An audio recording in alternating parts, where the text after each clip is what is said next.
selamat datang di video belajar matematika peminatan kelas 12. Dalam video pembelajaran kali ini, Ibu akan menjelaskan tentang aplikasi turunan fungsi trigonometri yang ketiga, yaitu mengenai selang kemonotonan. Oke, pada prinsipnya hampir sama dengan aplikasi turunan fungsi aljabar yang sudah pernah dipelajari di kelas 11. Dalam selang kemonotonan, kita akan mengenal istilah yang namanya fungsi naik dan fungsi turun. Oke, f aksen x kurang dari 0 itu menyatakan fungsi turun, dan jika f aksen x lebih dari 0 itu menyatakan fungsi naik.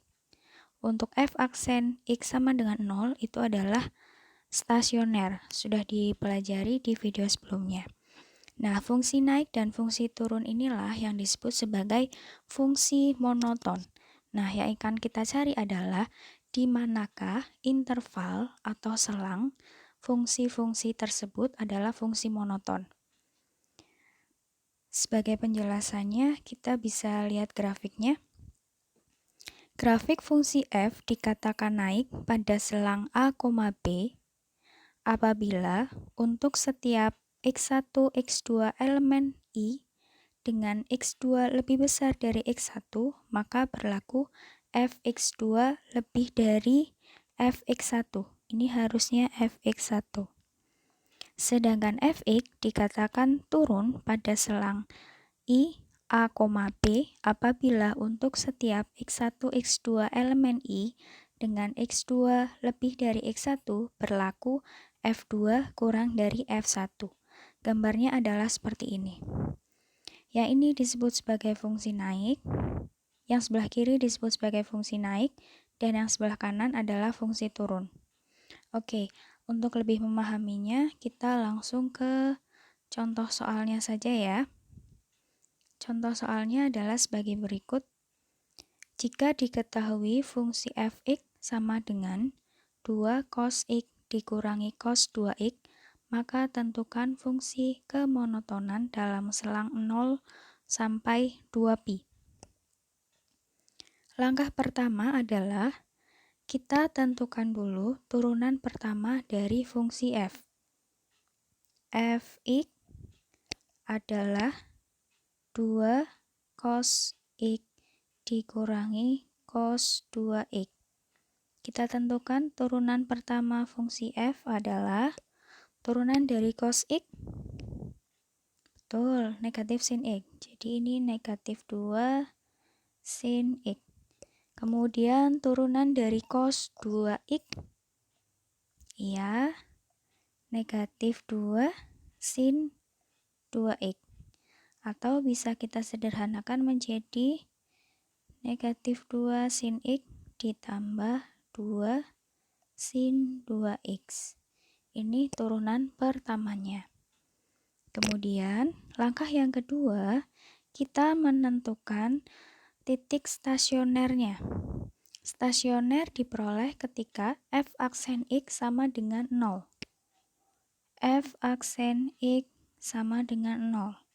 Jadi, min 2 sin x ditambah 2 sin 2x sama dengan 0. Nah, gimana cara menentukannya? Oke, kita ubah dulu. Yang pertama, kita hilangkan 2 yang di depan tanda sin. Kita bagi dengan negatif 2 semuanya, maka diperoleh sin x min sin 2x sama dengan 0. Langkah selanjutnya, kita ubah sin 2x menjadi min 2 sin x kali cos x. Ini adalah rumus sudut ganda. Kemudian sin x-nya kita faktorkan. Sin x 1 min, betul, 2 cos x. Seperti ini ya. Nah, langkah selanjutnya, Sin X kalikan 1 min 2 cos X bernilai 0.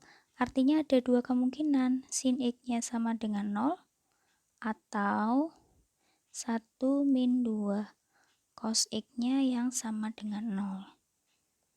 Oke, sekarang kita tentukan nilai X-nya. Sin berapa derajat yang nilainya 0? Betul, ada X sama dengan 0, X sama dengan 180, dan X sama dengan 360. Kemudian sekarang kita pindahkan ke sini. Satunya kita pindah ke kanan, jadi min 2 cos X sama dengan 1. Negatif 1.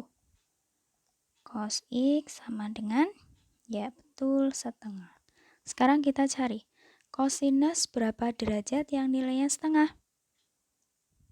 Iya, betul, X-nya adalah 60 dan 300. Nah, kemudian langkah selanjutnya atau langkah yang ketiga yaitu menentukan tanda untuk F aksen X.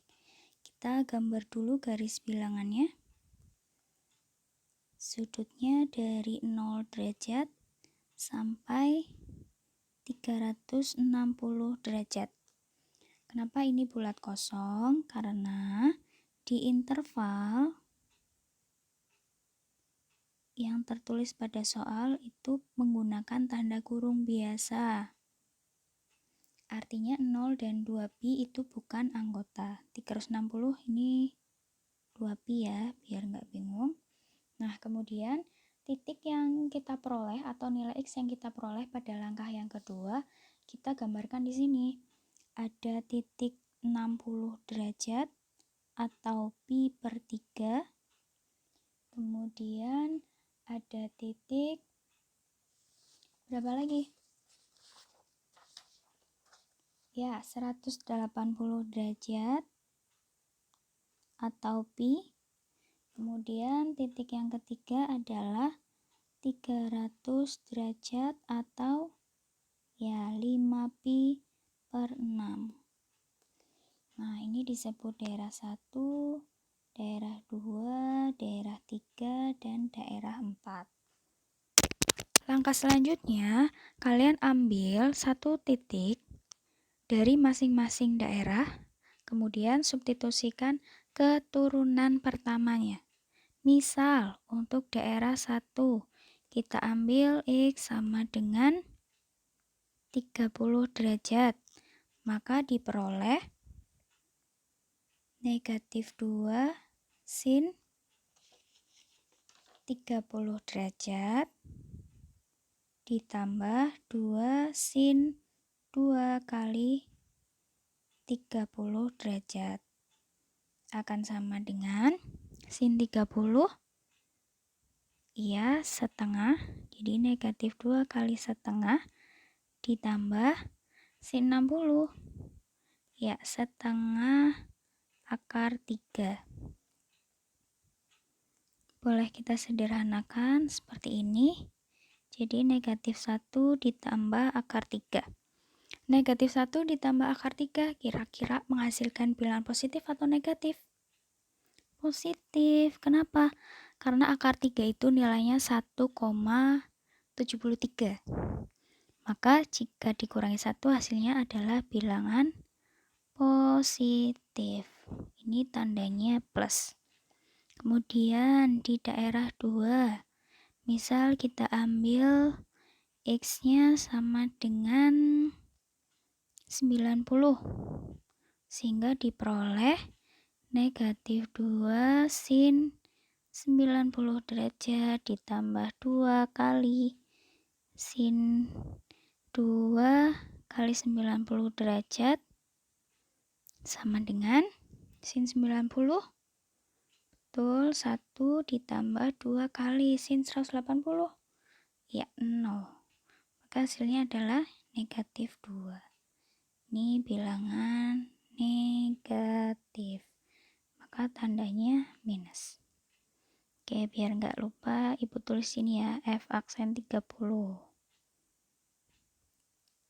Yang di sini F aksen 90.